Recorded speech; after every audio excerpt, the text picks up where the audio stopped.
Hi everyone, welcome to Infinite Women. I'm Allison, and like probably millions of people this week, I want to talk about Bridgerton. So, spoilers ahead, obviously, but first and foremost, I want to be clear that I love Bridgerton as a show.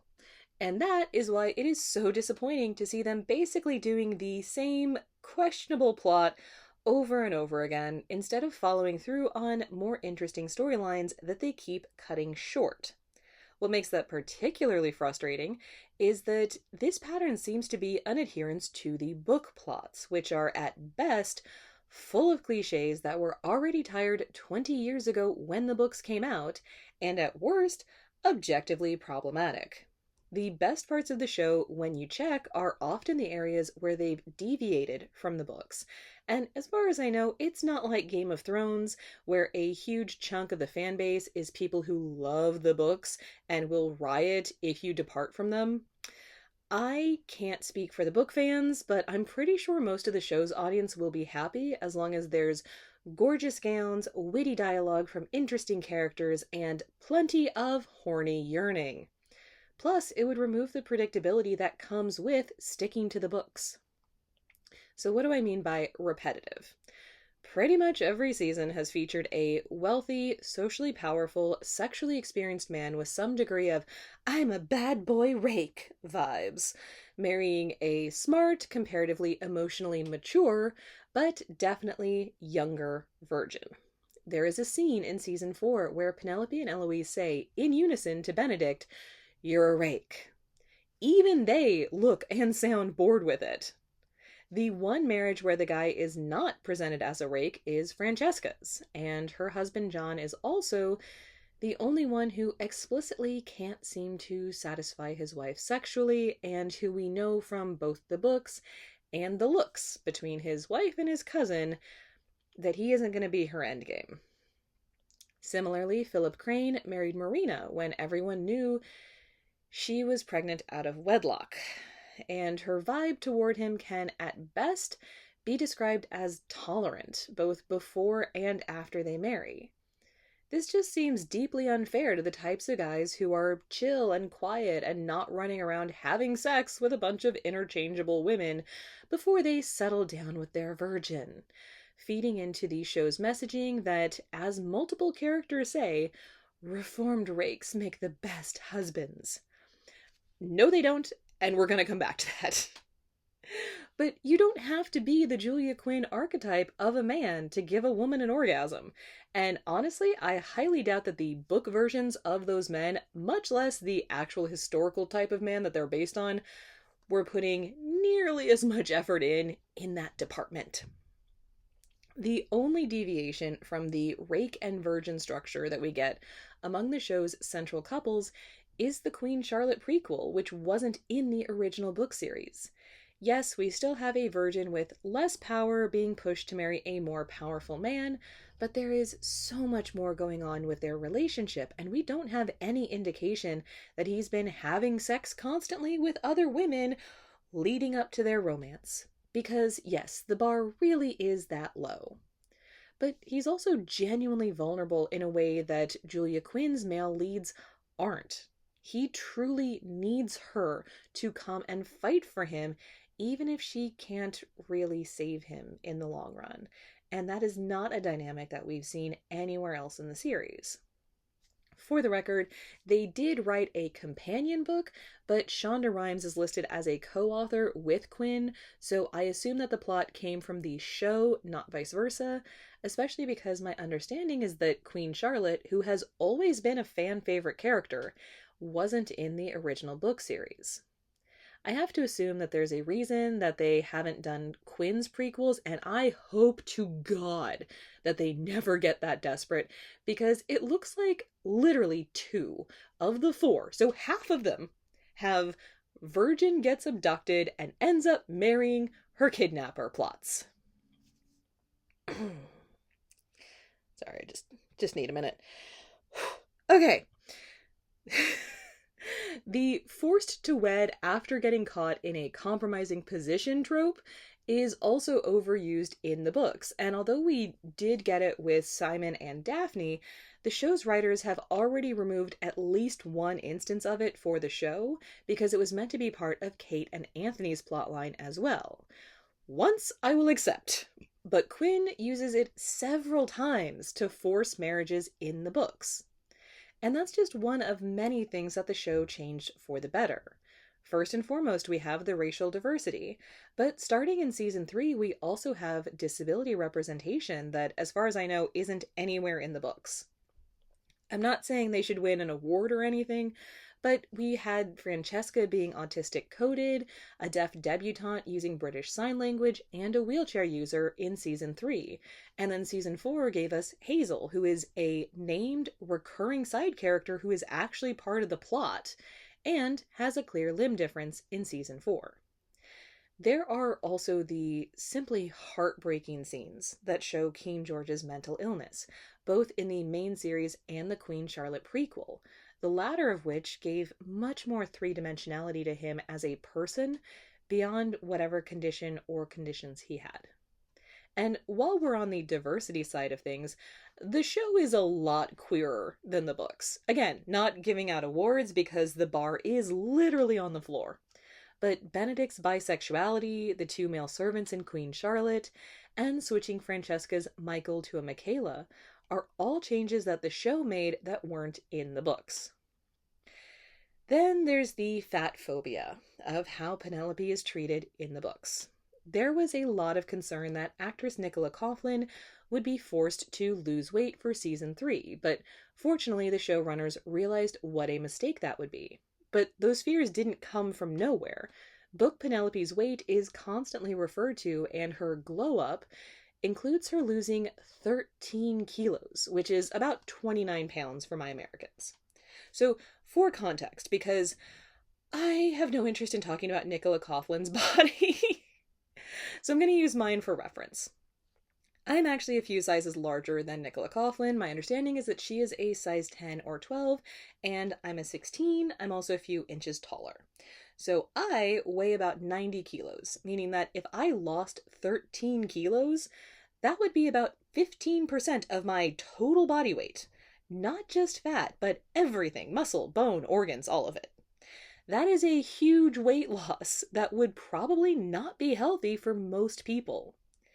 In the book, we get this line that she is thinking about herself just 9 pages in. Quote, "It helped that she'd lost nearly 2 stone and could now call herself pleasantly rounded rather than a hideous pudge." If I had had any interest in reading these books, that would have killed it dead. It also seems like pretty much every change I hear about is for the better and does not speak well of the books. The most controversial scene in season 1 involved Daphne not allowing Simon to pull out while they're having sex. But in the books, it is so much worse because he is basically drunk and passed out and only wakes up at the end when it's too late. This is understandably traumatic enough that it brings back his childhood stutter, which was, at least in the show, the primary thing that his abusive father targeted him over. As a side note, I personally felt that his motivation for refusing to have kids was pretty weak, and that is from the books. I have no problem with him hating his dad and that driving his decision-making, but I think it would have worked a lot better if he was convinced he couldn't be a good father because his was so awful, rather than, I'm gonna keep the woman I love from having kids, the thing that she wants most, and possibly not get to be with her because of that, all out of spite toward a dead man.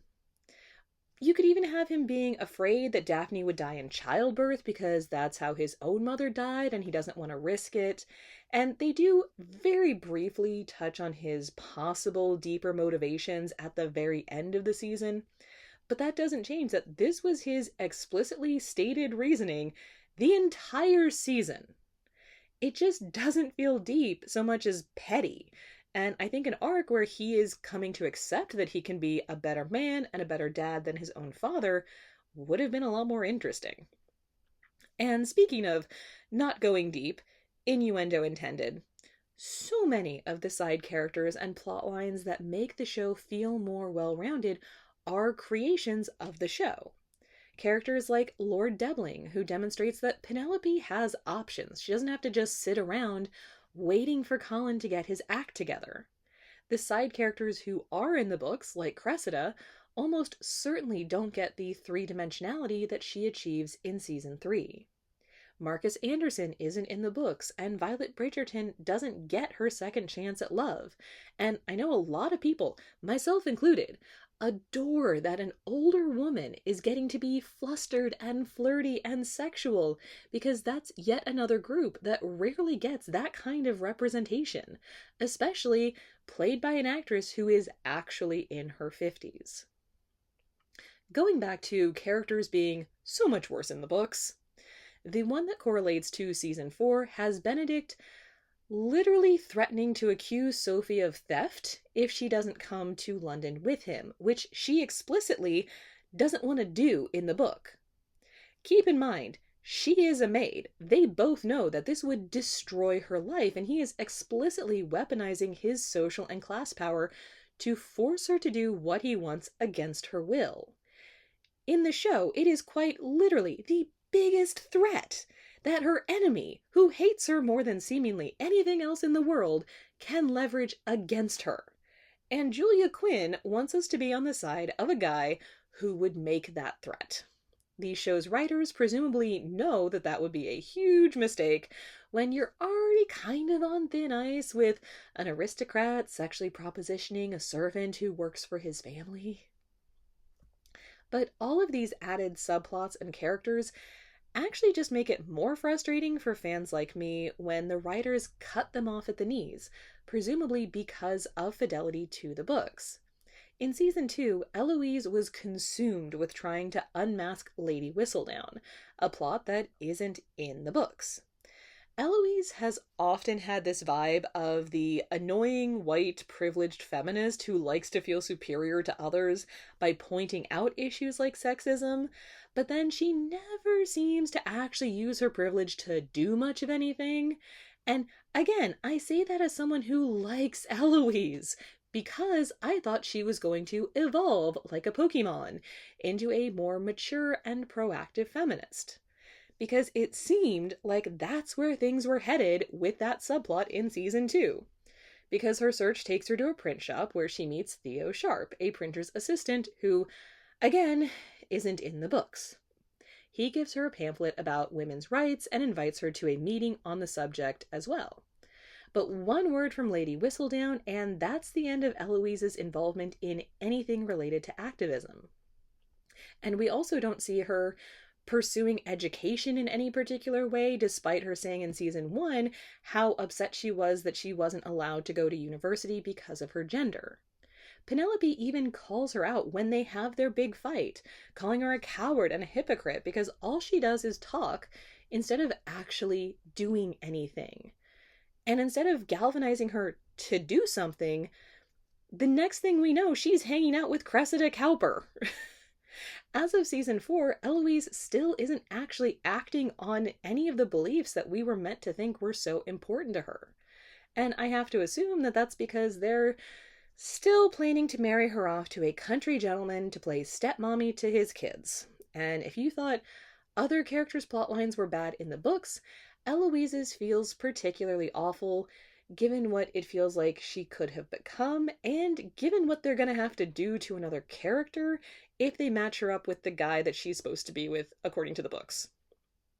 But, speaking of side characters, the books don't seem to be aware that working class people are also fully formed humans. Genevieve Delacroix, the dressmaker, is an invention of the show, as is Sienna, the opera singer who's Anthony's mistress in season 1, and, as mentioned, Theo Sharp, the printer's assistant, as well as the Mondridge family, initially introduced because Will, a boxer, is a friend of Simon's in season 1, and then he owns a gentleman's club, but then they become rich aristocrats as well, through a fluke. So they don't even stay working class. Even Sophie, a maid, was raised as a gentleman's ward until she was a teenager, and was the man's illegitimate daughter, so she had all the education and treatment that a higher class girl would have received up to that point. She can fit into this world, and it is repeatedly pointed out that she's not like other servants. Technically, you could count the Sharmas because it seems like they were struggling financially to stay afloat in India after Kate's dad died, but thanks to Lady Danbury basically playing fairy godmother, they have a pretty fancy lifestyle when we see them in season 2, and we learn that her mother does come from wealthy aristocracy, though Kate herself does not as her stepdaughter. But in the books, her dad was a baron's second son, so Kate would still have been a member of the aristocracy, albeit not a particularly wealthy or high status one.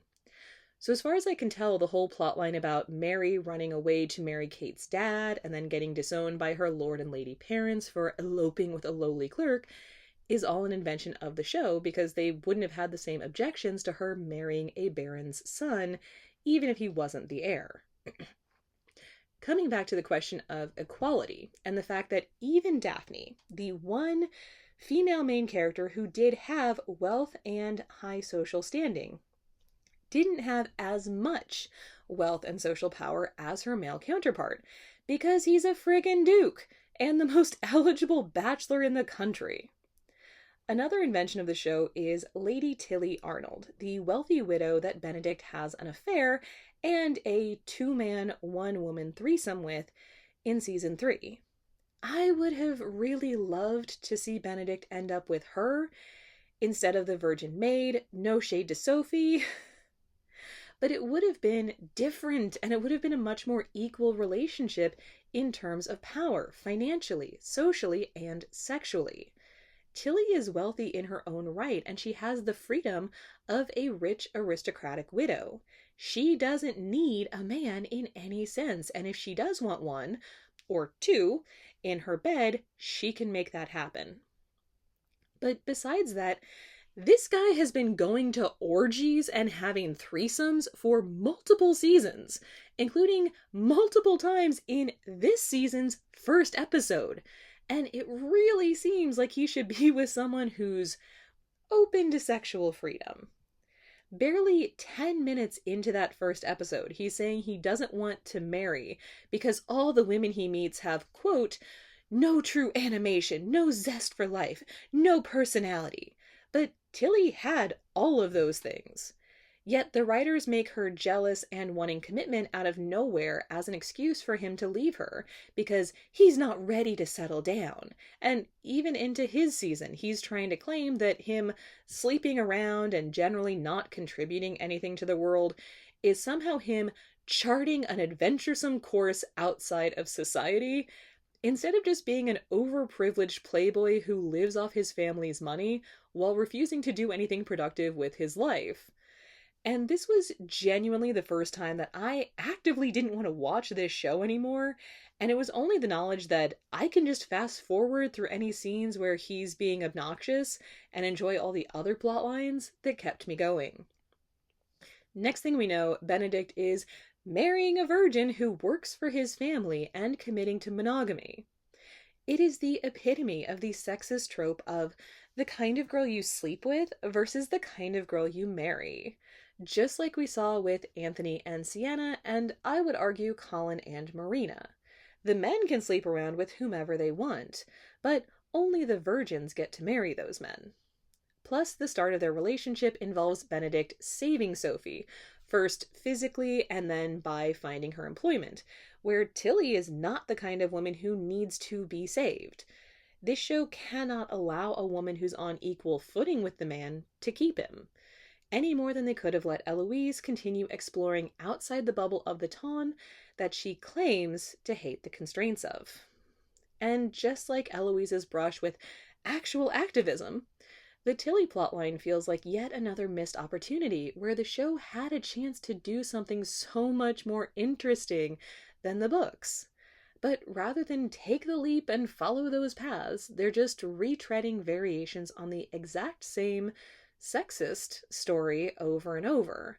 and just doing what they can to try to mitigate how bad the book's version of these plots and characters actually are. It seems like Bridgerton is at its best when it's deviating from the books, and I just wish they would commit to that instead of this endless string of reformed rakes marrying virgins.